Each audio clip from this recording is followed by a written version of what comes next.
Hello friends, welcome to Tamil mom portfolio.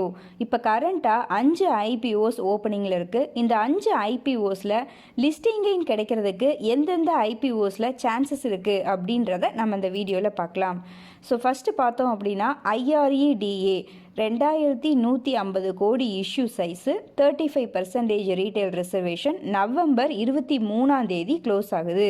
So IREDA மட்டும்தான் பார்த்தீங்கன்னா November 23 close ஆகுது. That means வியாழக்கிழமை க்ளோஸ் ஆகுது. மற்ற 4 ஐபிஓவுமே வெள்ளிக்கிழமை தான் க்ளோஸ் ஆகுது. நவம்பர் 24 தான் க்ளோஸ் ஆகுது. நெக்ஸ்ட்டு டாடா டெக் பார்த்தீங்கன்னா 3042 கோடி இஷ்யூ சைஸு. ஃப்ளேர் பார்த்தீங்கன்னா ஃப்ளேர் வேர்ல்டு பார்த்தீங்கன்னா 593 கோடி.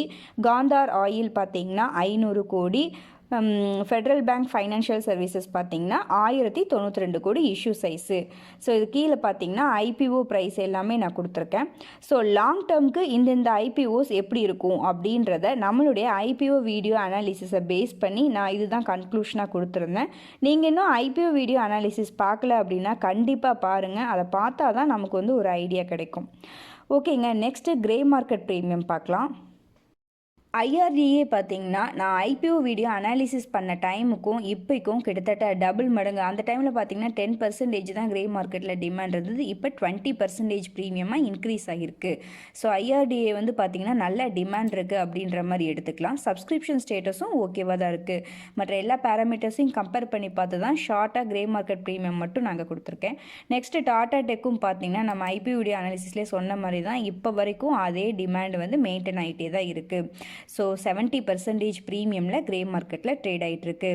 ஃப்ளேர் பார்த்தீங்கன்னா 19% ப்ரீமியம்லேயும், காந்தார் ஆயில் பார்த்தீங்கன்னா 32% ப்ரீமியம்லேயும், ஃபெட்ரல் பேங்க் ஃபைனான்ஷியல்ஸ் பார்த்தீங்கன்னா ஐபிஓ வீடியோ அனாலிசிஸ் பண்ணதுக்கும் இப்போக்கும் நல்ல டிராஸ்டிக்காக டிமாண்ட் குறைஞ்சிருக்கு. ஸோ மற்ற நிறைய ஐபிஓஸ் இருக்குது. அது மட்டும் இல்லாமல் ஃபுல்லி ப்ரைஸ்டு ஐபிஓ அப்படின்றனாலேயே டிமாண்ட் ரொம்ப குறைஞ்சிருக்கு ஃபெட்ரல் பேங்க் ஃபைனான்ஷியல்ஸ். நான் என்னுடைய ஐபிஓ வீடியோ அனாலிசிஸில் சொன்ன மாதிரி ஃபெட்ரல் பேங்க் ஃபைனான்ஷியல்ஸில் அப்ளை பண்ணலை. ஸோ ஆனால் ஐஆர்டிஏ ஐபிஓவில் அப்ளை பண்ணலாம் அப்படின்ற மாதிரி இருக்கேன். ஏன்னா டிமாண்ட் இன்க்ரீஸ் ஆகியிருக்கு. ஸோ அதனால் அப்ளை பண்ணலாம், ஃபார் லிஸ்டிங் கெயின் பர்பஸ்க்காக மட்டும் அப்ளை பண்ணலாம் அப்படின்ற மாதிரி நான் டிசைட் பண்ணியிருக்கேன். ஸோ நம்மளுடைய லிஸ்டிங் கெயின் கிடைக்கிறதுக்கு சான்சஸ் இருக்கிறதப்படி ரேங்க் அப்படின்னு பார்த்தோன்னா Tata Tech first, second Gandhar oil, third பார்த்திங்கன்னா ஐஆர்இடிஏ, ஃபோர்த்து ஃப்ளேர். ஸோ இந்த 4 ஐபிஓவில் நான் அப்ளை பண்ணலான் இருக்கேன். நீங்கள் எந்தெந்த ஐபிஓவில் அப்ளை பண்ணலான் இருக்கீங்க அப்படின்றத நம்மளுடைய கமெண்ட்டில் சொல்லுங்கள். எல்லாருமே ரீட் பண்ணி தெரிஞ்சுக்கலாம். நன்றி, வணக்கம்.